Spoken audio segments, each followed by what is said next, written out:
함께 말씀을 보겠습니다. 오늘 이사야서 59장 9절부터 19절 말씀입니다. 이사야서 59장은 이사야서가 66장까지 되어 있으니까 이사야서의 마지막 부분에 해당하는 본문이죠. 이사야서는 크게 세 부분으로 나눠져 있습니다. 그래서 그걸 제1 이사야, 제2 이사야, 제3 이사야 이렇게 부르는데요. 제3 이사야는 56장부터 66장까지 그렇게 분류를 합니다. 오늘 본문은 제3 이사야 부분에 포함되어 있습니다. 제3 이사야는 바벨론 포로 후 혹은 그 무렵의 공동체를 배경으로 하고 있고요. 그러니까 한참 그 포로 시기를 겪고 거의 끝나가고 있는 무렵 아니면 아예 끝나서 이제 돌아온 그런 사람들에 대한 얘기겠죠. 그들의 영적이고 사회적인 혼란이 그 안에 나타나 있습니다.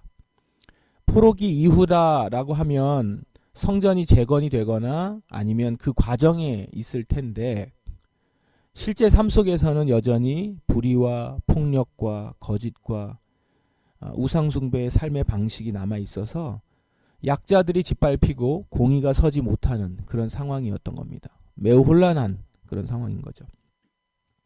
오늘 본문 앞에 1절에서부터 8절까지에서는 그러니까 오늘 본문 앞쪽이죠. 그러니까 지금 9절부터 나오고 있으니까 1절부터 8절 내용을 잠시 보면 그 내용에는 이런 말씀이 있습니다. 하나님의 팔이 짧아서가 아니라 너희 죄가 하나님과 너희 사이를 가로막았다. 이렇게 말씀하는 구절이 나오거든요. 지금 이렇게 이런 현실의 원인은 하나님의 무능이 아니고 백성의 죄에 있다. 지금 이런 일들이 벌어지고 있는 현상들은 하나님이 무능한 것이 아니라 백성의 죄가 있기 때문에 그렇다라는 것들을 말씀합니다.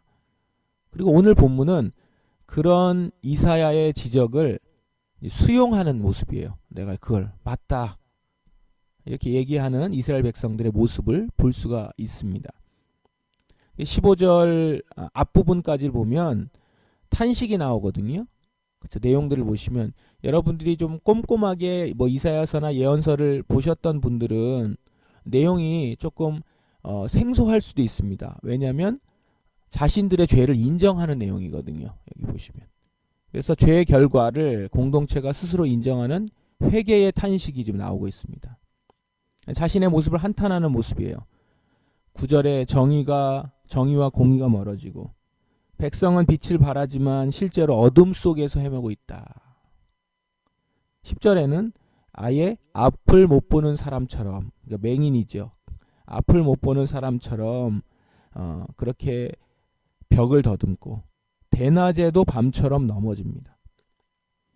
건강한 사람들 사이에서도 죽은 자 같은 비참함을 경험합니다.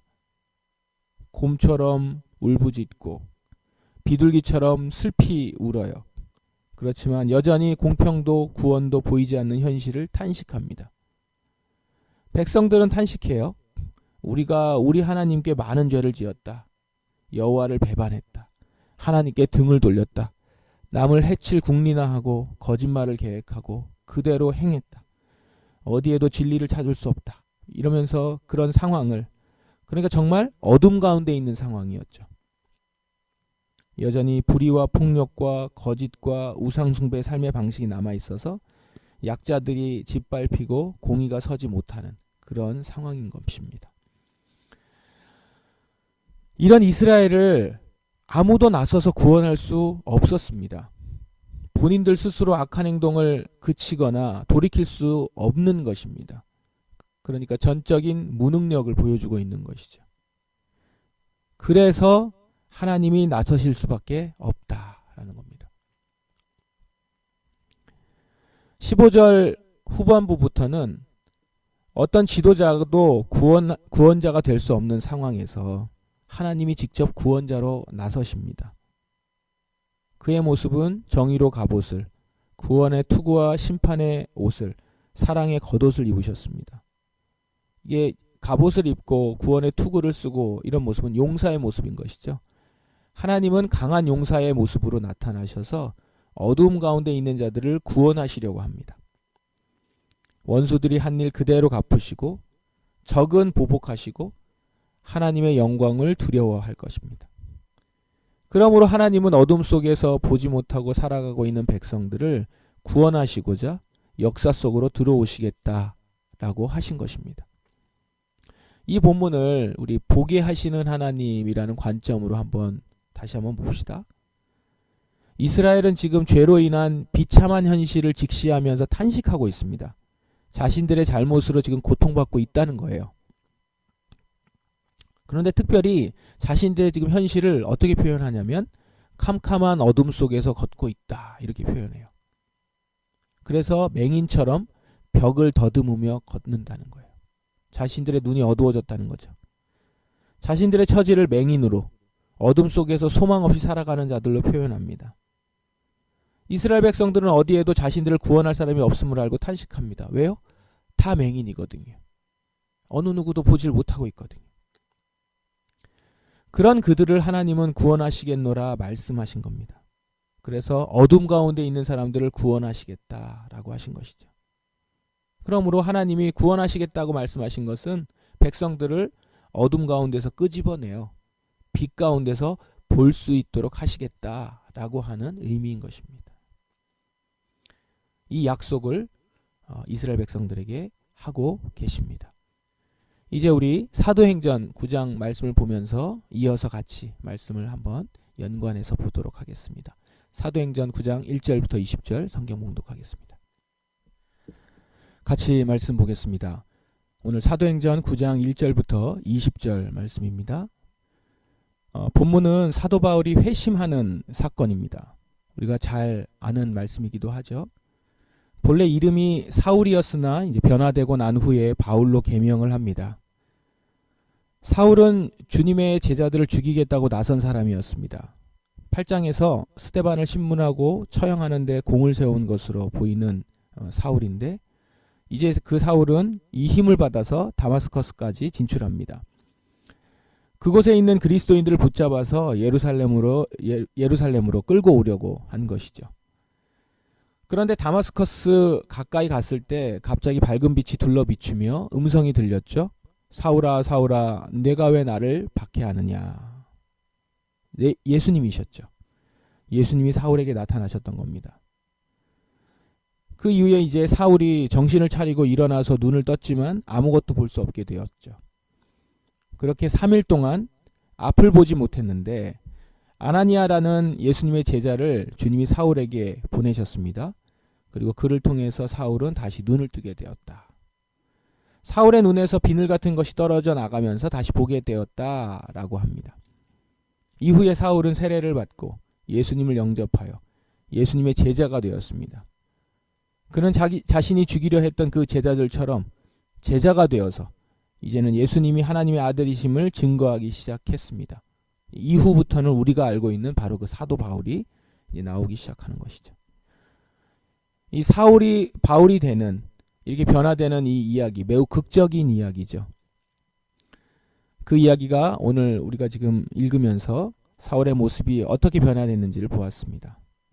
본문을 보게 하시는 하나님이라는 관점으로 이 이야기를 좀 들여다보면 사울은 예수님의 강권으로 맹인이 되었다가 다시 보게 된 사람이었습니다. 도무지 변할 것 같지 않은 사울, 제자들을 죽이는데 앞장서며 예수님을 핍박했던 사울입니다. 그런 사울이 스스로 겸손하게 되어서 자신이 영적으로 어두운 자임을 고백할 리 만무합니다. 그런 그를 주님은 강권에서 변화시키십니다.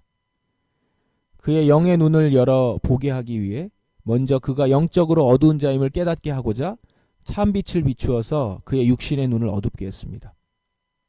그리고 선명하게 들리는 예수님의 음성을 통해서 자신은 죽은 줄 알았던 예수님이 다시 사신 것을 그 음성을 통해서 들은 겁니다. 지금 살아계심을 분명히 알게 되었습니다. 그리고 이제 맹인이 되어서 캄캄한 어둠 속에서 3일간의 시간을 보내죠. 그 기간 사울은 자신이 어떤 죄를 지었는지, 자신이 알고 믿고 있던 신념이 얼마나 잘못된 것인지를 뼈저리게 느끼는 시간이었을 것입니다. 그리고 아나니아를 통해서 다시 시력을 회복하고 성령으로 충만하게 되면서 그는 완전히 새로운 사람이 되었습니다. 사울은 이전까지는 육신의 눈으로만 보았기 때문에 부활하신 예수님을 보지 못했습니다. 그러나 이제는 영의 눈이 열려서 예수님을 보고 하나님 나라의 가치를 보며 그 영원함을 보게 되었습니다. 여러분, 영의 눈이 열려 본다는 것은 하나님의 시선으로 세상을 본다라는 것이 아니라 내가 하나님을 보게 된다는 것입니다. 우리가 지금 계속 영의 눈이 열려서 본다라는 건 내가 하나님을 보게 된다는 거예요. 내가 하나님의 영광을 내 눈으로 보고 하나님을 보았기 때문에 이제는 나에게 가장 중요한 것은 하나님의 시선이 중요하게 된 것이죠. 하나님이 나를 보고 계신다라는 것. 나도 하나님을 보고 있고요. 그래서 이제는 하나님이 나를 어떻게 바라보시고 어떻게 평가하시는지 그것이 가장 중요하고 의미 있게 여겨지게 된다는 것입니다. 이렇게 사울은 이제 새로운 눈으로 예수님이 하나님의 아들이심을 분명히 알고 증거하는 사람이 된 것입니다. 이처럼 하나님은 당신의 백성들의 영의 눈을 뜨게 하기 위해서 강권적으로 역사하시기도 합니다. 단지 우리가 어제 주일에 말씀을 나눴듯이 겸손하게 엎드리는 자만이 아니라 강하게 거부하는 자를 강하게 붙드셔서 그의 어두운 눈을 밝혀주시기도 한다는 것이죠. 두 본문을 종합해 보겠습니다. 이사야서에서 이스라엘은 탄식하며 울고 있습니다. 자신들은 빛을 발았으나 어둠뿐이고 캄캄한 어둠 속에서 걷고 있다라는 것입니다. 정의를 바라지만 정의가 없고 구원을 바라지만 구원이 멉니다. 이 모든 것은 자신들이 많은 죄를 지었기 때문에 지금 이스라엘은 그것으로 인해서 탄식하고 있는 것입니다. 자신의 힘으로 아무것도 바꿀 수 없음을 인정한 그들에게 하나님은 당신이 몸소 사람들을 구원하시기로 하십니다. 강한 용사로 이 땅에 오셔서 원수들이 행한 일을 갚으시며 심판하시고 행한 대로 벌을 주십니다. 그렇게 어둠 가운데서 건지셔서 빛 가운데 살도록 하시겠다라는 것입니다. 사도행전 본문은 이런 이사야의 약속이 이루어지고 있음을 보여줍니다. 본문에 나오는 사울의 모습은 딱 이사야 본문의 이스라엘의 모습 같습니다. 그가 시력을 잃었을 때의 모습은 이사야서에 묘사된 것처럼 캄캄한 어둠 속에서 걷는 모습이었죠. 빛을 발았으나 어둠뿐인 것입니다. 그런 그를 주님은 다시 보게 하셨습니다. 그런데 이런 주님의 역사는 강권적인 역사였습니다. 강한 용사같이 오셔서 강권하셔서 변화시키신 것이죠.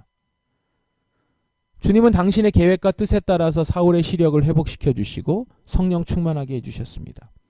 이것은 사울의 어떤 의지와도 상관없이 오히려 사울은 주님을 핍박하는 자리에 있었으나 주님은 당신의 힘으로 강한 용사로서 그를 붙들어 변화시키신 것입니다.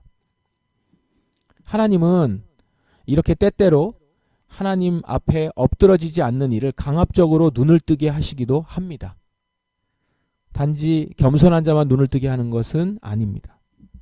하나님의 주권적인 부르심 가운데서 영의 눈을 뜨게 하신다는 것이죠. 이처럼 주님이 내 눈을 열어서 보게 해주시는 방식은 강권적으로 하시기도 하시고 겸손히 엎드리는 자의 간청을 듣고 고쳐주시기도 하고 그렇습니다. 중요한 것은 어떤 방식으로든 내 눈이 뜨게 되는 것이 중요한 것이죠. 물론 고집을 부리지 않고 겸손히 엎드려서 영의 눈이 열리는 사람이 복된 사람이겠죠.